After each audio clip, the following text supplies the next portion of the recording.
Sabarmati online classes में आप सभी का स्वागत है। इस वीडियो में हम क्लास 12 बायोलॉजी के अंतर्गत फर्स्ट चैप्टर जीवों में जनन का भाग 4 देखेंगे। तो भाग 3 में हमने यहाँ तक देख लिया था कि जो एक लिंगी होते हैं, द्विलिंगी होते हैं, वो क्या होते हैं। तो आज हम इस वीडियो में देखने वाले हैं लैंगिक जनन में होने वाली प्रमुख घटनाएं। मीन्स लैंगिक जनन में निषेचन से पूर्व कौन सी घटनाएं होती हैं, निषेचन क्या होता है और निषेचन के पश्चात कौन सी घटनाएं होती हैं। निषेचन पूर्व घटना। तो निषेचन पूर्व घटना में पहला पॉइंट है युग्मक जनन क्या होता है। तो जब नर और जो मादा युग्मक होते हैं, कौन कौन से, नर और मादा युग्मक। नर युग्मक को शुक्राणु बोलते हैं, मादा युग्मक को अंडाणु बोलते हैं। तो जब नर और मादा जो युग्मक होते हैं ना, इनकी जो निर्माण की प्रक्रिया होती है, इसी को हम लोग कहते हैं युग्मक जनन। तो आप लोगों को युग्मक जनन क्लियर हो गया होगा कि नर तथा मादा युग्मकों के निर्माण की प्रक्रिया को ही हम लोग कहते हैं युग्मक जनन। नेक्स्ट जो पॉइंट है वो है युग्मक स्थानांतरण। स्थानांतरण का मतलब होता है कि जिसका स्थान परिवर्तित किया जाए। तो नर युग्मक जो होते हैं, याद रखिएगा कि जनन की क्रिया में जो नर युग्मक होते हैं ना, ये बाहर निकल करके मादा युग्मक के पास जाते हैं। मीन्स जो नर युग्मक होते हैं ये चलित होते हैं, इनका स्थानांतरण होता है।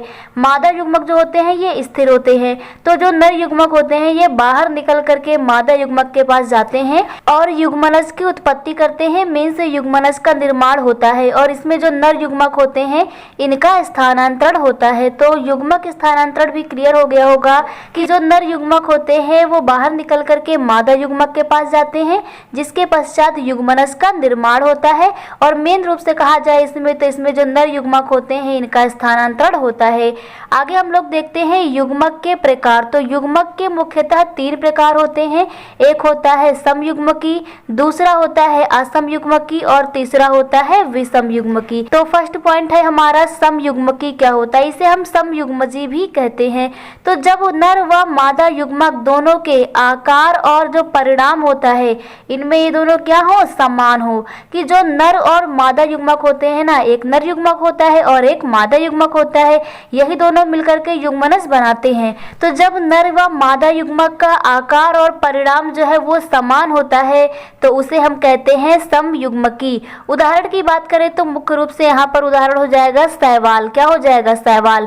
तो इसमें जो नर युग्मक होते हैं और जो मादा युग्मक होते हैं इनका आकार समान रहता है और इनका जो परिणाम है वो भी क्या होता है, समान होता है। उदाहरण इसमें कसाभिकी के रूप में देखा जाए तो क्लेमाइडोमोनास हो जाएगा, अकसाभिकी में देखा जाए तो स्पाइरोगाइरस हो जाएगा। नेक्स्ट है हमारा असमयुग्मकी। असमयुग्मकी में क्या होता है कि इसमें जो नर और मादा युग्मक होते हैं ना, इनका बाह्य आकार तो समान होता है, बाहर से देखने पर ये एकदम समान प्रतीत होते हैं, किंतु जो इनका परिणाम होता है वो भिन्न भिन्न होता है, वो अलग होता है। तो ऐसे युग्मक को हम लोग बोलते हैं असमयुग्मकी। इसे क्या बोलेंगे, असमयुग्मकी। उदाहरण की बात करें तो इनके अंतर्गत कसाभिकी आते हैं। इनके अंतर्गत क्या आते हैं, कसाभिकी आते हैं। तीसरा जो है हमारा वो है विषमयुग्मकी। विषमयुग्मकी क्या होते हैं, तो विषम का मतलब होता है समान ना होना। तो इसमें जो आकार है वो भी समान नहीं रहेगा और जो परिणाम है वो भी समान नहीं रहेगा। तो इसमें नर तथा मादा जो युग्मक होते हैं भिन्न प्रकार के होते हैं। मीन्स उनका जो आकार होता है ना वो भी अलग अलग होता है। इनका ना तो आकार समान होता है और ना ही परिणाम, मीन्स ये दोनों में असमान ही होते हैं। तो यहाँ पर जैसे आपको ये नर युग्मक दिखाया गया है और ये है नीचे मादा युग्मक। तो जो विषम युग्मकी होते हैं ना, इसमें मुख्यतः होता क्या है, जो नर युग्मक होता है इसका आकार मादा युग्मक की तुलना में छोटा होता है और नर युग्मक को हम लोग शुक्राणु बोलते हैं, मादा युग्मक को अंडाणु बोलते हैं। तो आप लोगों को युग्मक के प्रकार भी क्लियर हो गए होंगे। चलिए आगे देख लेते हैं निषेचन क्या होता है, निषेचन की घटना क्या होती है। तो जब नर तथा मादा युग्मक जो होते हैं ना ये संलयित होते हैं, मीन्स मिलते हैं, तो इसे युग्मक संलयन कहते हैं। इनके परिणाम स्वरूप द्विगुणित युग्मनज का निर्माण होता है। तो जब नर युग्मक और जो मादा युग्मक हैं ये दोनों संलयित होते हैं तो इसे हम लोग बोलते हैं युग्मक संलयन। और युग्मक संलयन के बाद क्या होता है, युग्मक संलयन के बाद इनका द्विगुणित युग्मनज बनता है। क्या बनता है, द्विगुणित युग्मनज बनता है। तो इस प्रक्रिया को ही हम लोग बोलते हैं निषेचन। तो नर और मादा युग्मक आपस में मिलकर के युग्मक संलयन बनाते हैं हैं युग्मक संलयन जो होता है ये परिवर्तित होकर के द्विगुणित युग्मनज बनाता है। इस प्रक्रिया को ही हम लोग निषेचन कहते हैं। आगे देखते हैं अनिषेचन क्या होता है। तो कुछ जीव जैसे कि मधुमक्खी हो गया, रोटीफर्स हो गया, छिपकली हो गई आदि में निषेचन के बिना ही जो मादा युग्मक होते हैं इनसे युग्मनज का निर्माण होता है। तो मेन रूप से कहा जाए तो निषेचन की क्रिया के दौरान युग्मनज का निर्माण होता है, परंतु कुछ जीव ऐसे होते हैं जिसमें निषेचन की क्रिया नहीं होती है फिर भी इसमें युग्मनज का निर्माण होता है। तो उन जीवों में युग्मनज बनने की जो क्रिया होती है उसे हम लोग बोलते हैं अनिषेचन। तो इसे हम लोग बोलते हैं अनिषेक या फिर अनिषेचन कहते हैं। अब बात कर लेते हैं निषेचन की जो घटना होती है इसके प्रकार की। तो निषेचन मुख्यतः दो प्रकार के होते हैं, एक होता है बाह्य निषेचन और एक होता है अंतः निषेचन। तो बाह्य निषेचन क्या होता है, इसमें जो प्राणी होता है इसके शरीर के बाहर निषेचन होता है। तो बाह्य का मतलब ही होता है बाहर। तो बाह्य निषेचन में जो निषेचन की क्रिया होती है वो प्राणी के शरीर से बाहर होती है, जबकि जो अंतः निषेचन होता है इसमें जो निषेचन की क्रिया होती है वह प्राणी के शरीर के अंदर होती है। बाह्य निषेचन के उदाहरण की बात करें तो इसमें शैवाल आता है, उभयचर जो प्राणी होते हैं वह आ जाती हैं, कुछ मछलियां जो होती हैं वो भी बाह्य निषेचन के अंतर्गत आ जाती हैं।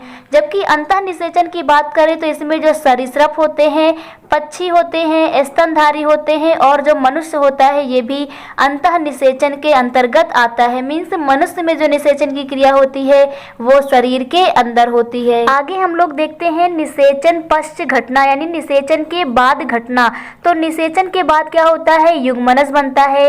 नर व मादा युग्मक से बना हुआ युग्मनज जो होता है ना, नर और मादा युग्मक मिलकर के युग्मनज बनाते हैं। तो निषेचन के बाद क्या होगा, जो युग्मनज बनता है उसका समसूत्री विभाजन हो जाता है और वह विकसित होता रहता है। तो पहला तो काम निषेचन के बाद ये होता है कि जो युग्मनज बना है उसका हो जाता है समसूत्री विभाजन और वह विकसित होता रहता है। दूसरी जो घटना होती है वो होती है भ्रूणोद्भव की।